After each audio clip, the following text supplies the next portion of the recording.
குருஜி, சீடர்கள் வந்துட்டு குருவிடத்துல கரையிறாங்க இல்லையா? அதே மாதிரி குருவும் சீடர்களுக்காக அந்த மாதிரி கரைதல் ஏற்படுமா?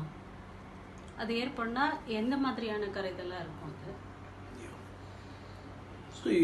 இந்த கரைதல் அப்படின்ற ஒரு தன்மை என்ன அப்படின்னு கேட்டிங்கன்னா, எதுக்காக கரைய வேண்டும் என்பது தான் இப்போ முதல்ல பார்க்கணும்.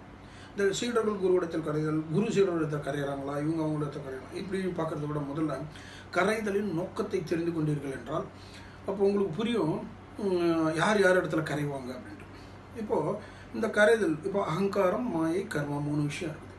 இந்த கர்மா ஃபயர் ஆகணும்னு வச்சுக்கோங்களேன். கர்மாவை அழிக்க வேண்டும் என்றால் தியானம் பண்ண போகணும். தியானம் பண்ண பண்ண பண்ண உங்கள் கர்மாலாம் போயிடும். சத்சங்கம் பண்ண பண்ண பண்ண என்ன நடக்கும்? உங்கள் மாயை எல்லாம் விலகிடும். அடுத்து பாக்கி என்ன இருக்குது? அகங்காரம் இருக்கும். இந்த அகங்காரம் போகணும்னா என்ன செய்யணும்?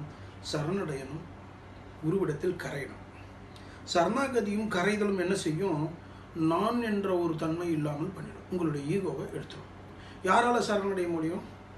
அகங்காரம் மற்றவனால் தான் சரணடைய முடியும். இப்போ நீங்கள் சரணடைந்து குருவிடத்தில் கரைகின்ற போது உங்களுடைய அகங்காரம் முழுமையாக கரைந்து விடுகிறது. அப்போது குரு சீடர்கிட்ட ஆவாருன்னா குருவுக்கு அகங்காரம் இருந்ததுன்னு ஆகிறதுக்கு. அப்படி ஒருவேளை குருவுக்கு சில சூக்ஷ்ம அகங்காரம் இருந்தான்னா அது அவருடைய குரு இடத்துல தான் அவர் போய் கரைய முடியுமே தவிர சீடன் இடத்துல கரைய முடியாது. அப்போது இந்த சீடன் குருவிடத்தில் சரணடைந்து கரைகின்ற பொழுது குரு என்ன ஆகிறார் தெரியுங்களா? அவர் அன்பாகவும் கருணையாகவும் மாறி அந்த சீடனை உய்விக்கிறார். உய்விக்கிறார் என்னன்னு புரியுதுங்களா? அதாவது அவரை விடுதலை அடைய செய்கிறார்.